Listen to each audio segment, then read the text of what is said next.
Obreiros Evangélicos, capítulo 75. O trabalho nas cidades. Conjuntamente com a proclamação da mensagem em cidades grandes, há muitas espécies de trabalho a ser efetuado por obreiros de vários dons. Uns devem trabalhar de um modo, outros de outro.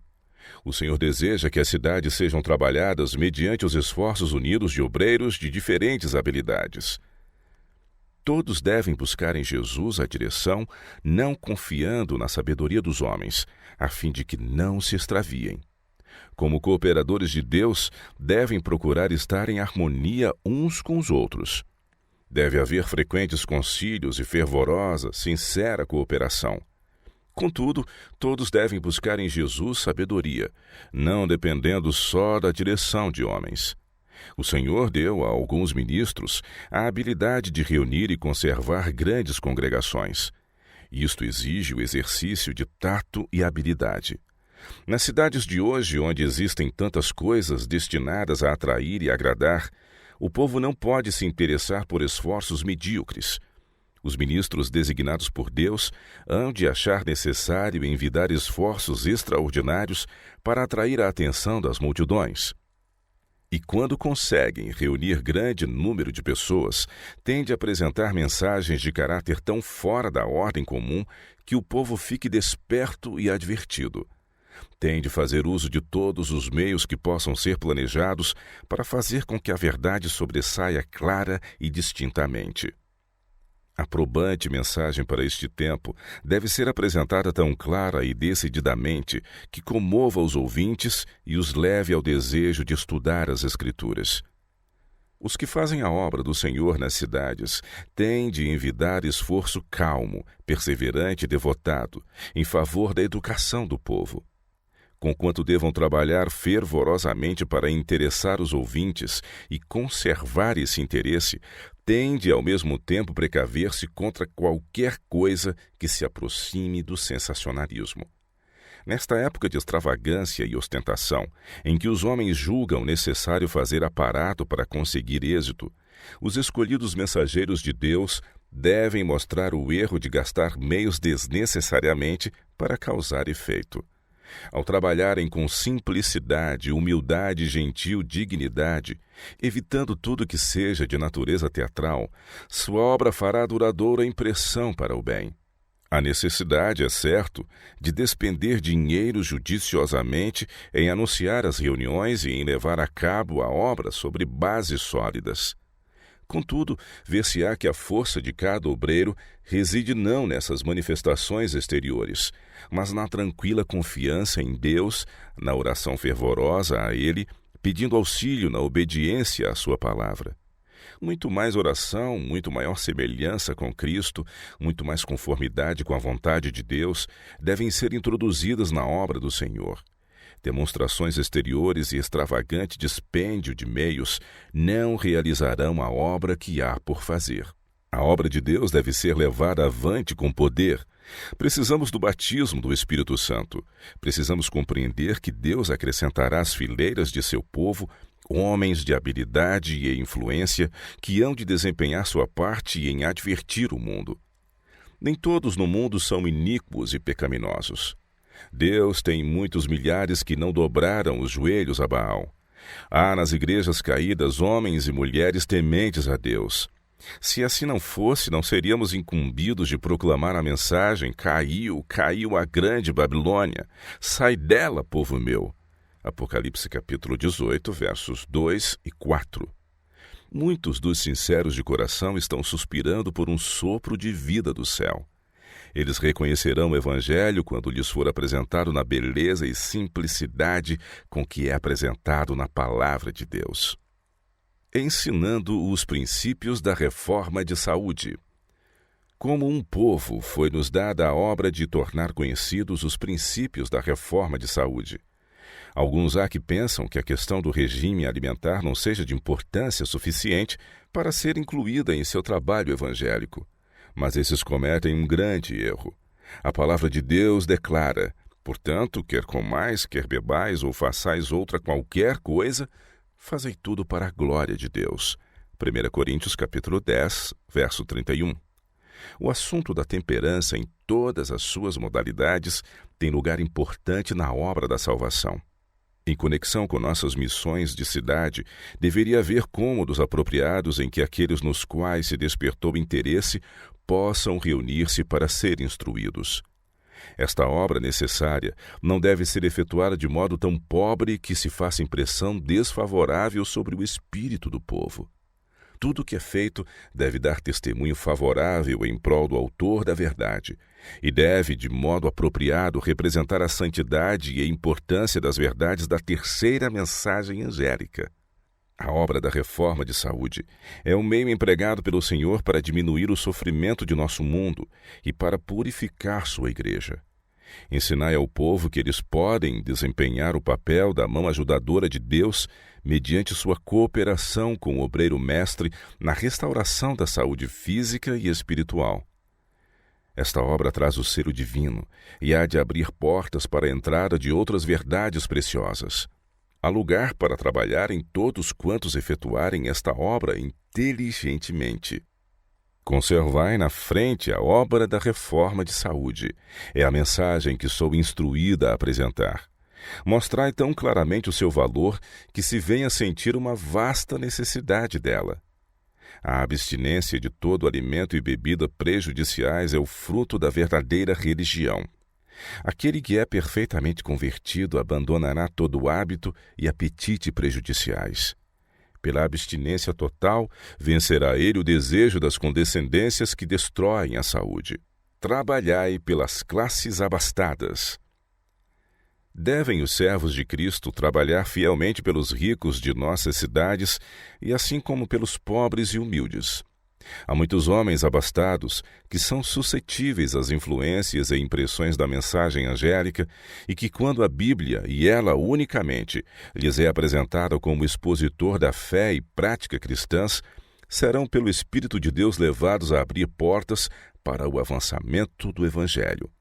Revelarão uma fé viva na palavra de Deus e usarão os meios que lhes foram confiados para preparar o caminho do Senhor, para endireitar no ermo vereda a nosso Deus. Durante anos temos andado preocupados com a pergunta: como poderemos reunir fundos suficientes para a manutenção das missões que o Senhor tem aberto perante nós? Lemos as ordens positivas do Evangelho e as missões, tanto nos campos nacionais como nos estrangeiros, apresentam suas necessidades. As indicações ou antes, as positivas revelações da providência incitam-nos a fazer rapidamente a obra que espera ser feita. O Senhor deseja que homens possuidores de dinheiro sejam convertidos e sirvam de sua mão auxiliadora para alcançar outros.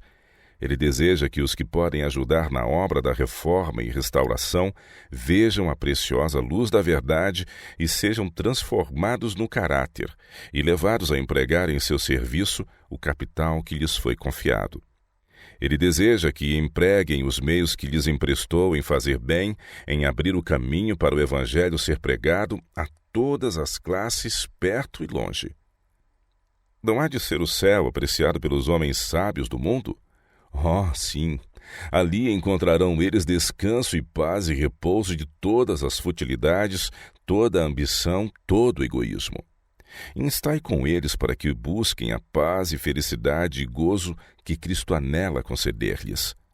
Instai com eles para que atentem para a obtenção do mais rico dom que pode ser conferido ao homem mortal, as vestes da justiça de Cristo.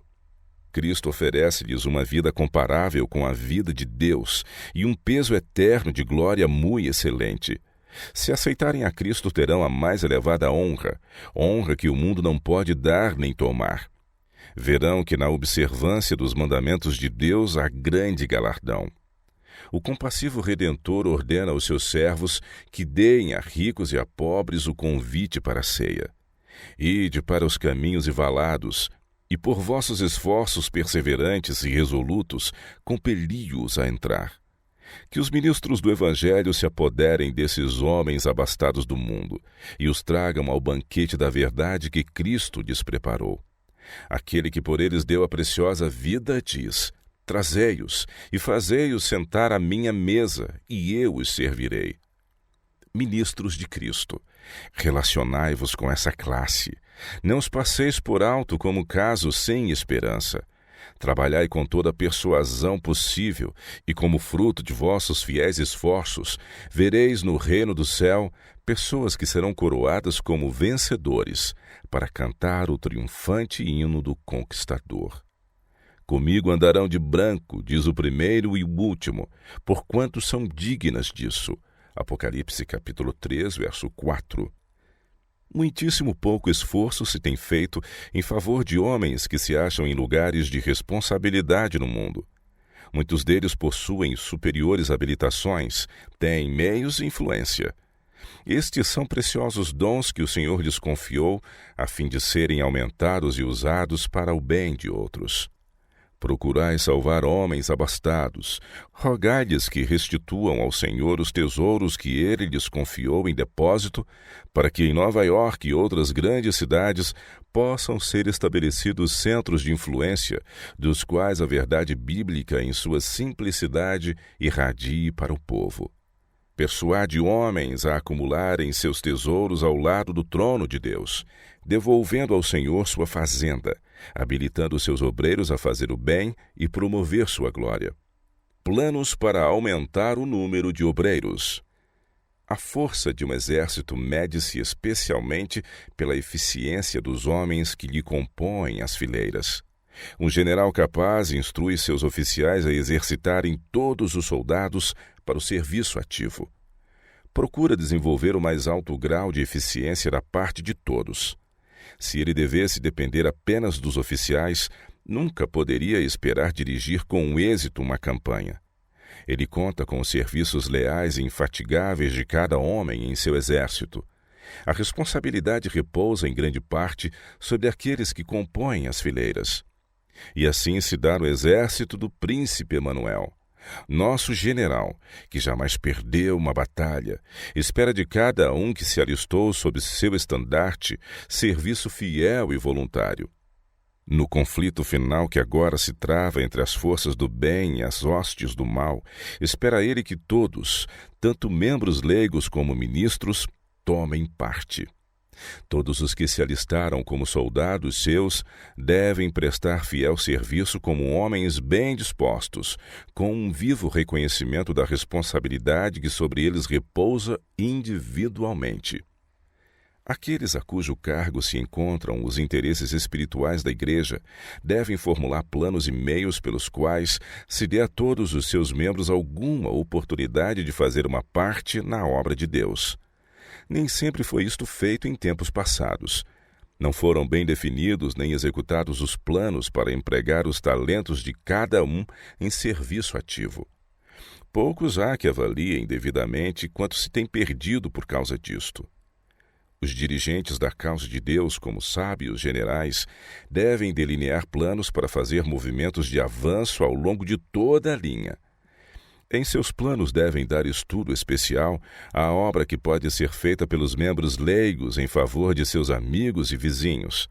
A obra de Deus na terra nunca poderá ser terminada, a não ser que os homens e as mulheres que constituam a Igreja concorram ao trabalho e unam os seus esforços aos dos ministros e oficiais da Igreja. Centro de Turismo e de Comércio.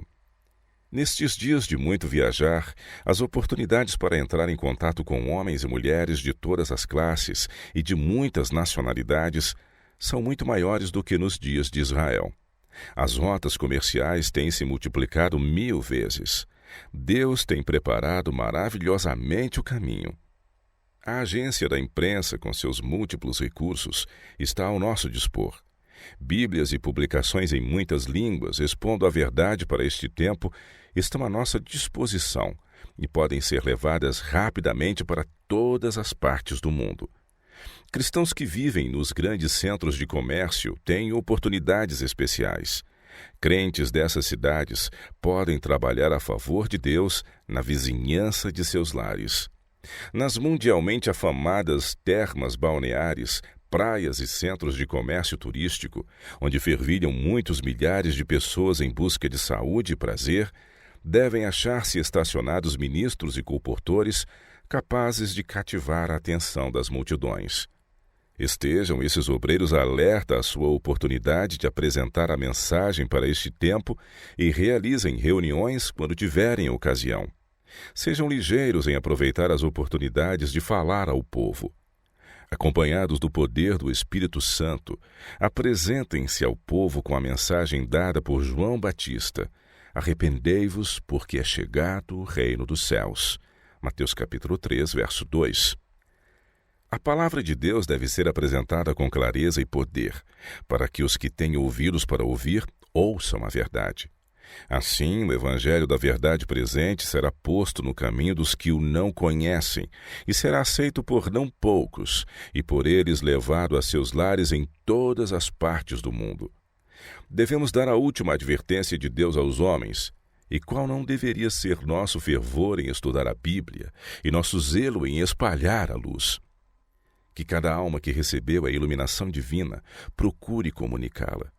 Que os obreiros vão de casa em casa abrindo a Bíblia ao povo, disseminando nossa literatura, falando a outros da luz que lhes trouxe bênção à sua própria alma. Distribua-se judiciosamente literatura nos trens, na rua, nos grandes navios que singram o oceano e pelo correio. Sou instruída a chamar a atenção de nossos ministros para as cidades por trabalhar e a estar com eles a fim de que por todos os meios possíveis abram o caminho para a apresentação da verdade. Em algumas das cidades onde a mensagem da segunda vinda do Senhor foi primeiro proclamada, somos obrigados a começar o trabalho como se fosse um campo novo. Por quanto tempo ainda serão passados por alto esses campos estéreis, essas cidades não trabalhadas? Sem demora deve o lançamento da semente começar em muitos lugares.